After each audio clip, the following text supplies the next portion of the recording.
Hello students, good morning. बेटे कैसे हैं आप?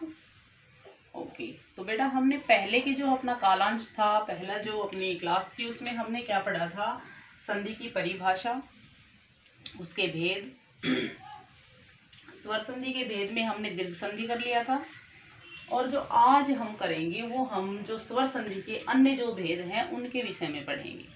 तो जो पहला हमने कर लिया, तो दूसरा हमारा है गुण संधि। तो बेटा गुण संधि क्या होती है? तो गुण संधि होती क्या है कि जब ए आ के बाद, यानी कि इसमें मैंने आपको बताया कि ए और ओ दो स्वर चलेंगे, तो जब ए आ के बाद ई आता है, यानी कि ए आ के बाद ई आता है, तो इन ई को क्या बन जाता है? ए बन जाता है। जब ए आ के बाद, ये इसकी परिभाषा होती है। ये गुण संधि किसे कहते हैं, ये इसकी डेफिनेशन, इसकी परिभाषा यही होती है कि जब ए आ के बाद ई आता है तो ए हो जाता है, और जब ए आ के बाद ऊ और ऊ आता है तो ओ हो जाता है। ठीक है, और जब ए आ के बाद री आता है तो अर हो जाता है, अर हो जाता है। ठीक है, तो ये इसकी मुख्य जो बात है हम यही समझें इसमें कि जब ए आ के बाद ई आएगा, यानी कि जब शब्द होता है, जैसे मैंने उदाहरण से मैं आपको बताती हूँ, जैसे भी नरेंद्र, जैसे नरेंद्र शब्द है तो इसका नर प्लस में इंद्र, जैसे दो शब्द हो गए। अब दो शब्द में पहला शब्द जो होता है उसका अंतिम वर्ण, यानी कि रे में ए की ध्वनि है और ई या है, तो जब ए आ के बाद ये ई आया हुआ है तो जब इनकी संधि करेंगे तो ये शब्द क्या बन जाएगा?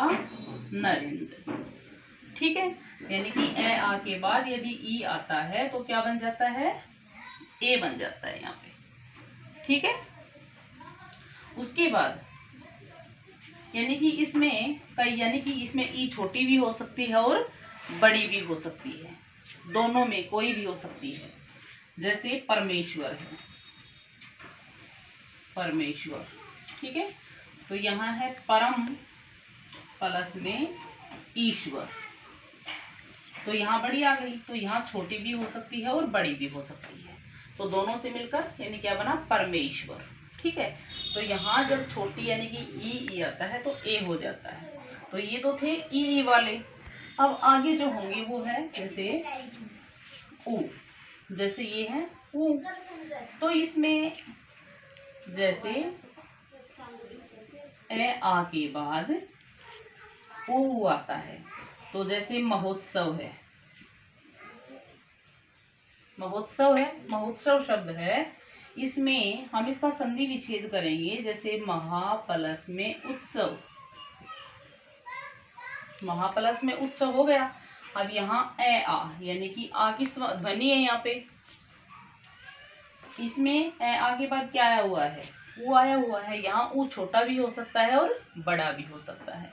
ठीक है, तो इसमें हमने जब इनको मिला के लिखेंगे तो क्या शब्द बन जाएगा? महोत्सव। ठीक है, तो ये महोत्सव बन गया। उसी तरह ही जैसे अन्य कोई भी उदाहरण ले लेंगे,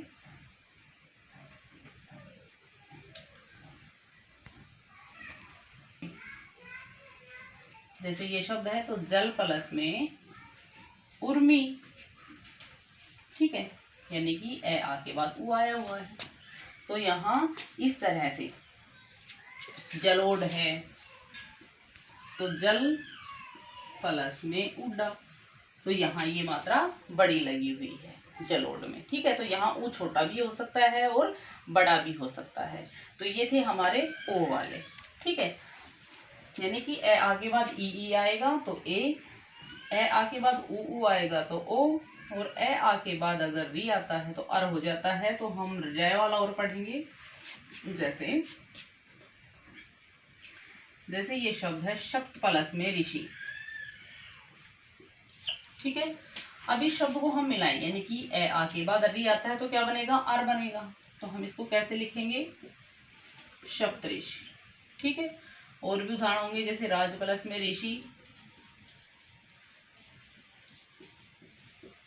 राजऋषि। ठीक है, तो ये थे हमारे गुण संधि से संबंधित कि गुण संधि क्या होती है। ठीक है, तो समझ में आ गया होगा बेटा ये वाला। ठीक है, आगे देखिए। अब ये थी हमारी गुण संधि। अब हम पढ़ेंगे जो स्वर संधि का जो तीसरा भेद है वो है हमारा वृद्धि संधि।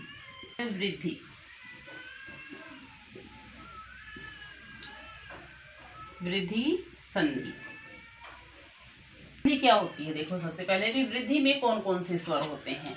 वृद्धि में बेटा आई और औ, ये दो स्वर चलते हैं वृद्धि संधि में, आई और औ। ठीक है,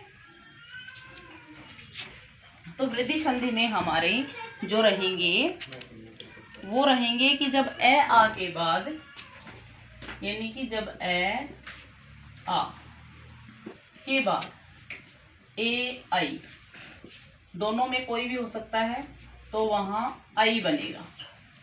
ठीक है, जैसे दीर्घ संधि में हमने पढ़ा था कि ई छोटी हो या बड़ी, यानी कि हमें बनाना दीर्घ ही है, वैसे ही ए हो या आई हमें बनाना आई है। उसी तरह जब ए आ के बाद ओ या फिर औ आए तो क्या बनेगा, औ बनेगा। ठीक है, जब ए आ के बाद ए आई आएगा तो आई बनेगा, और जब ए आ के बाद ओ या औ आएगा तो औ ही बनेगा। तो हमें ये देखना है कि जो इसकी जो परिभाषा होगी वो यही होगी कि जब ए आ के बाद ए आई आए तो आई होगा, ए आ के बाद ओ औ हो तो औ ही बनेगा। इसे वृद्धि संधि कहते हैं। ठीक है, अब इसके उदाहरण हम पढ़ेंगे। जिससे हमने पढ़ा कि एक एक ये शब्द है, यानी कि एक प्लस एक। अब देखो यहाँ ए है, यानी कि तय में ए की स्वर ध्वनि निकल रही है, तो ए आके बाद ए आया हुआ है, या आई भी हो सकता है। ठीक है, तो यहाँ मिलकर के दोनों क्या बनाएंगे, एक एक आई ही बनाएंगे। क्या बनाएंगे, आई ही बनाएंगे। जैसे सदा प्लस में एव, सदैव हो गया। ठीक है, तो ये थे हमारे आई वाले। ठीक है, उसके बाद हम पढ़ेंगे औ, कि जब ए आ के बाद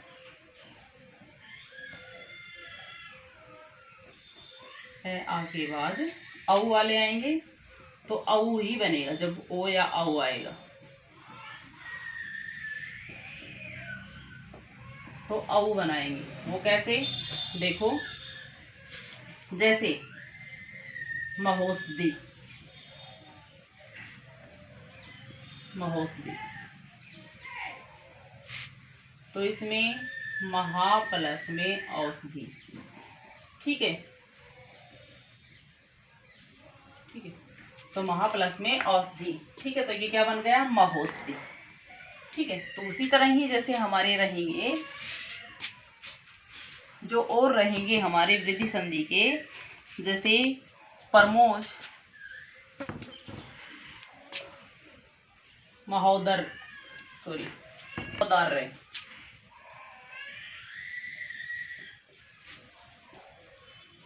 जैसे ये शब्द है, तो परम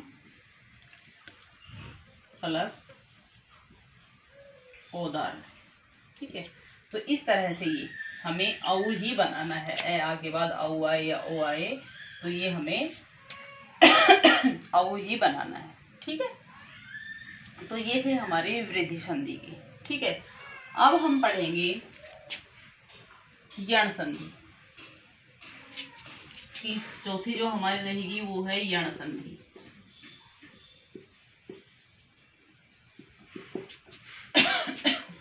अब इसमें यण संधि में देखिए, इनसे थोड़ा अलग है। जो ये हमने पहले पढ़े थे इनसे थोड़ा अलग है। वो क्या है कि जब ई के बाद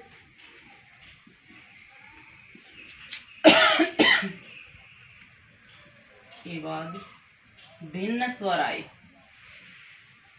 ठीक है। भिन्न स्वर मतलब अलग दूसरा कोई स्वर आता है तो के बाद, या फिर ऊ के बाद भी, ठीक है। ऊ के बाद भिन्न स्वर, ठीक है। और री के बाद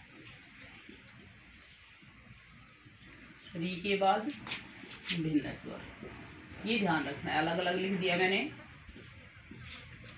कि ई के बाद भी हो सकता है, ऊ के बाद भी हो सकता है, और री के बाद भी। तो जब ई के बाद कोई भिन्न स्वर आता है, ई के बाद कोई भिन्न स्वर आता है तो ई का ये, ठीक है। तो ई का ये बन जाता है, ये भी बन सकता है, या भी बन सकता है, यू भी हो सकता है ये, ठीक है। और ऊ के बाद आता है, अगर ऊ के बाद कोई भिन्न स्वर आता है तो ऊ का वह बन जाता है, ठीक है। और री के बाद कोई भिन्न स्वर आता है तो रे बन जाता है, ठीक है। तो री के बाद कोई भिन्न स्वर आता है तो रे बनता है। तो तीनों इनकी यण संधि की जो परिभाषा है वो यही है कि जब ई के बाद कोई भिन्न स्वर आता है तो ई का ये बन जाता है, ऊ का वे, और री का रे बन जाता है, ठीक है। तो इनके उदाहरण जैसे रहेंगे, जैसे अति प्लस में आचार, ठीक है। देखो अति प्लस में आचार, तो यहाँ ई है और ई के बाद भिन्न स्वर है आ, ठीक है। अब ई के बाद कोई भिन्न स्वर है तो ई का क्या बन जाएगा, ये बन जाएगा। आ भी बन सकता है, ये भी बन सकता है। तो इसमें ई का ये, जैसे अत्याचार हो गए, ई का क्या बन गया, ये बन गया, ओके। अत्यंत भी हो सकता है, जैसे अति प्लस में अंत, ठीक है। अति प्लस में अंत, तो ई का क्या बन गया, यहाँ ई के बाद कोई भिन्न स्वर ए है तो इसको हम कैसे लिखेंगे, अत्यंत। तो ये भिन्न स्वर ये बन गया, यहाँ दोनों जैसे अलग, ई के बाद ए आया तो इनका ई का क्या बन गया, ये बन गया यहाँ। तो हमें ये अच्छे से, जितने भी हमारे उदाहरण हैं उनको ध्यान से पढ़ेंगे तो हम अच्छे से समझ पाएंगे। जैसे मैंने आपको यह बता दिया है उदाहरण के तौर पर, तो हम अच्छे से उनको पढ़ें भी साथ में, ठीक है। इसके बाद इत्यादि भी है, इति प्लस में आदि, ये क्या हुआ, इत्यादि, ठीक है। तो ये थे हमारे ई से संबंधित उदाहरण, ठीक है। यण संधि में यानी कि ई के बाद जो भिन्न स्वर आ जाएगा तो ई का ये बन जाएगा यहाँ पे, ठीक है। उसके बाद आता है हमारा ऊ, ठीक है। उसके बाद जैसे ऊ के बाद यानी कि ऊ के बाद भिन्न जो स्वर आएगा तो ऊ का क्या बन जाएगा, वह बन जाएगा। तो जैसे स्वागत, सु प्लस में आगत, जैसे भी ये है, यहाँ ऊ है और ऊ के बाद जो भिन्न स्वर आया हुआ है तो जब हम इन दोनों को मिलाएंगे, ऊ है तो इन दोनों को यानी कि ऊ का क्या बन जाता है, वह हो जाता है। तो क्या लिख देंगे हम यहाँ पे, स्वागत, ये वाला, ठीक है। स्वच्छ है, स्व प्लस में अच्छ, क्या बन गया, स्वच्छ, सु प्लस में अच्छा आएगा बेटा ना, सु प्लस में अच्छ, स्वच्छ, ठीक है। तो ये हो गया हमारा स्वच्छ का, ठीक है। अब हमारे आएंगे जो री के बाद, यानी कि हमने ई का पढ़ लिया और ऊ का, अब आता है री। तो री के बाद जैसे मातृ प्लस में इच्छा, यानी री के बाद कोई भिन्न स्वर आता है तो मातृ इच्छा यानी भिन्न स्वर ई आ गया यहाँ पे। भिन्न यानी कि यहाँ से भिन्न स्वर देखना है। यहाँ री की मात्रा है, ये जो नीचे जो मात्रा लगी होती है वो री की होती है, ना कि रै की, ध्यान दें ये। तो जो ये होगा मातृ इच्छा, ठीक है। तो मातृ इच्छा या भिन्न स्वर आया हुआ है तो हम इसको कैसे लिख देंगे, मातृ इच्छा, ठीक है, रै बनाते हैं, मातृ इच्छा, ठीक है। अब उसके बाद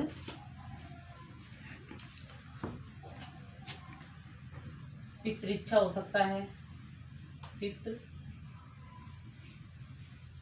प्लस में इच्छा, ठीक है, पितृइच्छा,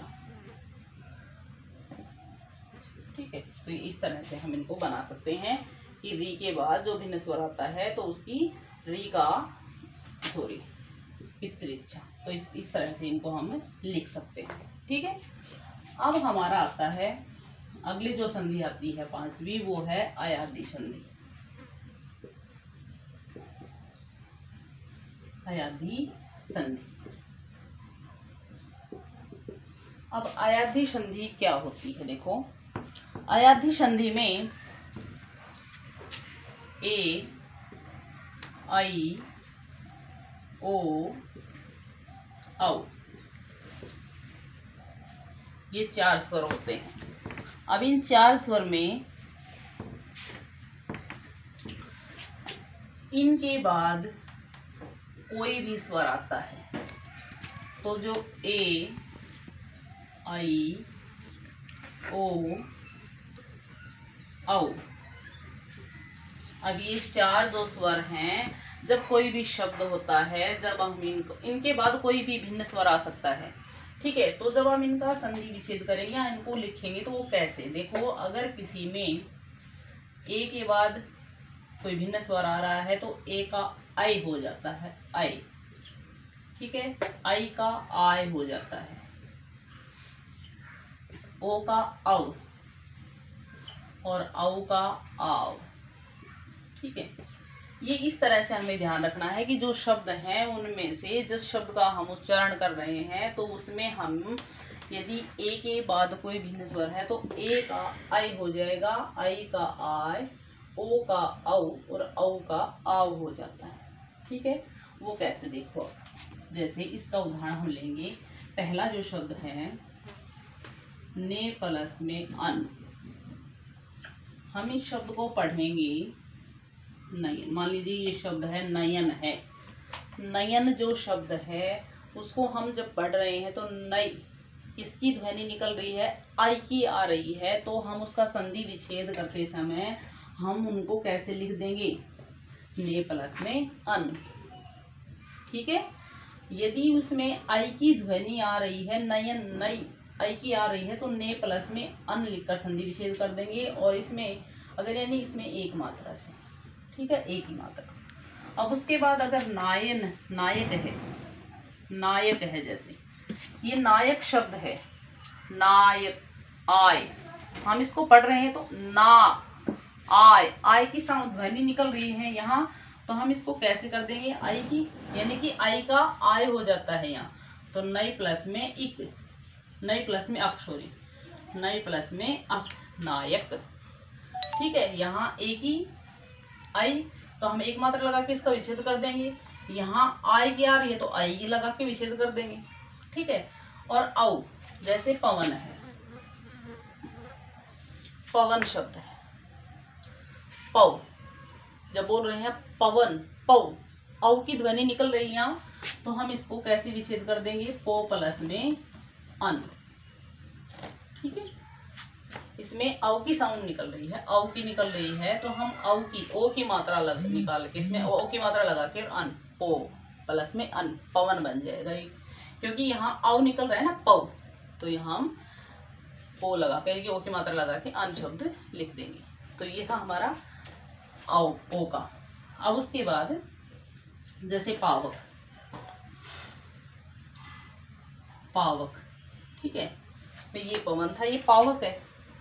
अब इसमें देखो पवन में तो औ की निकल रही है तो हमने ओ की मात्रा लगा दी।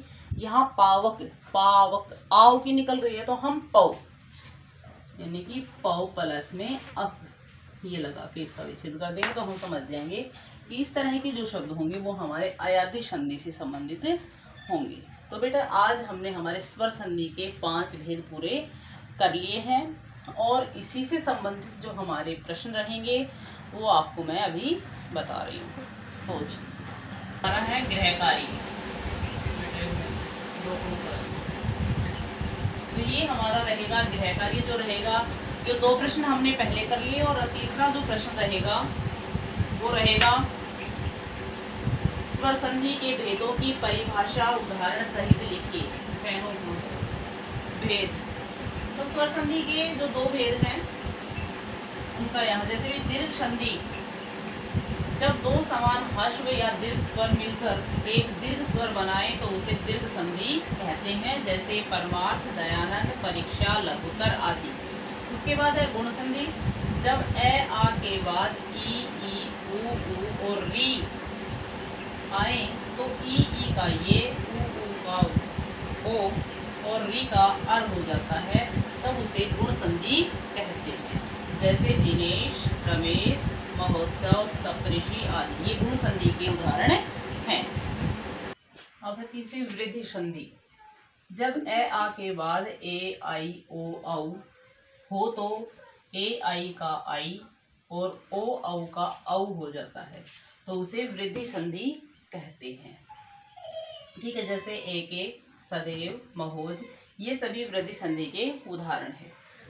चौथा यण संधि किसे कहते हैं, जब ई ऊ और री के बाद कोई भिन्न स्वर आता है, कोई भिन्न स्वर आ जाए तो ई का ये या यू, ऊ का उदय तथा री का रे हो जाता है तो उसे यण संधि कहते हैं। यण संधि के उदाहरण जैसे अत्यंत, अत्याचार, पर्यावरण, मातृ इच्छा आदि, और भी काफी उदाहरण हैं।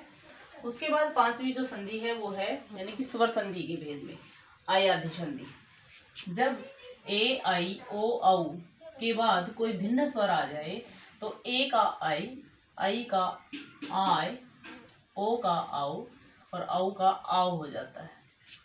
ठीक है, उसे अयाधी संधि कहते हैं, जैसे नयन, नायक, पवन, पावक आदि। तो ये हमारा स्वर संधि से संबंधित प्रश्न था कि स्वर संधि के कितने भेद होते हैं। तो इसके 5 भेद हैं, इन सभी की परिभाषा और उदाहरण मैंने यहाँ आपको लिख दिए हैं। आप अपनी नोटबुक में इनको लिखना और इसे याद करना। ठीक है, तो जो कल हम करेंगे वो करेंगे हम व्यंजन संधि। और आज तक का हमारा कार्य यही था। धन्यवाद।